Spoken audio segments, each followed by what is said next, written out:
It began as a routine checkup, just like any other day. I had been a nurse for over a decade, and while the job had its moments of excitement, most days were predictably uneventful. That day, however, would turn my life upside down in ways I could have never imagined. My patient, Daniel, was a regular, a man in his late 30s with a boyish charm and a penchant for making everyone around him laugh. He'd come in for his usual appointment, a follow-up to an old sports injury. There was nothing unusual about the visit at first. We exchanged pleasantries, and I led him to the exam room.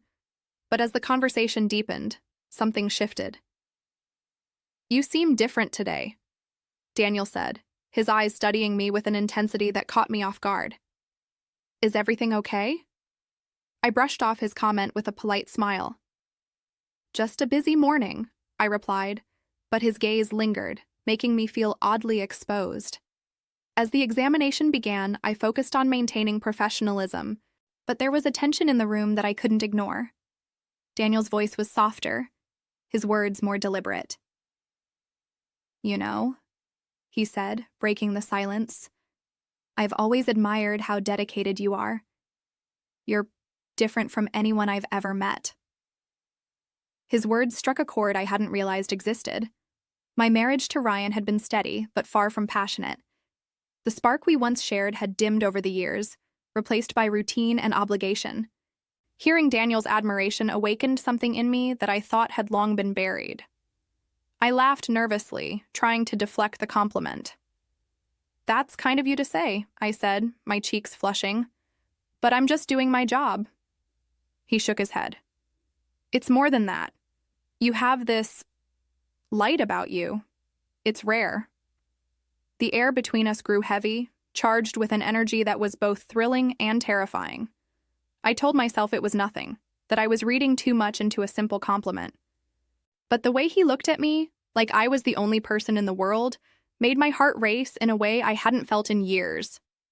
As the appointment continued, I couldn't shake the feeling that something was shifting between us. When it came time to check his mobility, I asked him to adjust his position. That's when it happened. As he moved, I noticed a small, unusual item protruding slightly from his pants pocket. "What's that?" I asked, unable to mask my curiosity. He hesitated, a flicker of embarrassment crossing his face. "Oh, it's nothing," he said quickly, but his tone betrayed him. "Just something I was going to give to someone." Intrigued, I pressed further. "Can I see it?" For a moment, he seemed to wrestle with the decision, then reluctantly pulled the item from his pocket. It was a small, intricately designed locket.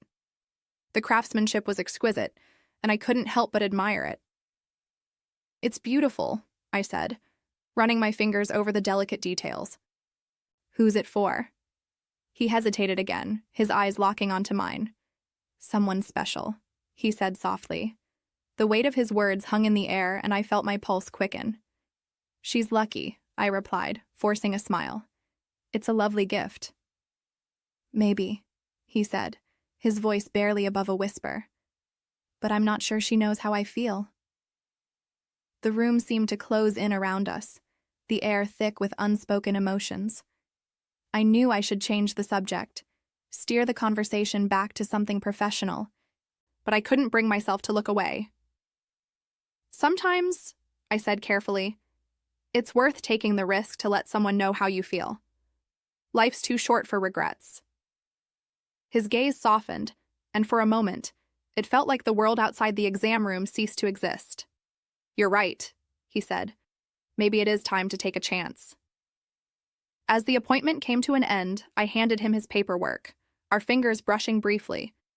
The contact sent a jolt through me, and I quickly pulled my hand away, hoping he hadn't noticed. But the knowing look in his eyes told me he had. "Thank you," he said, his voice filled with gratitude and something else I couldn't quite place. "For everything."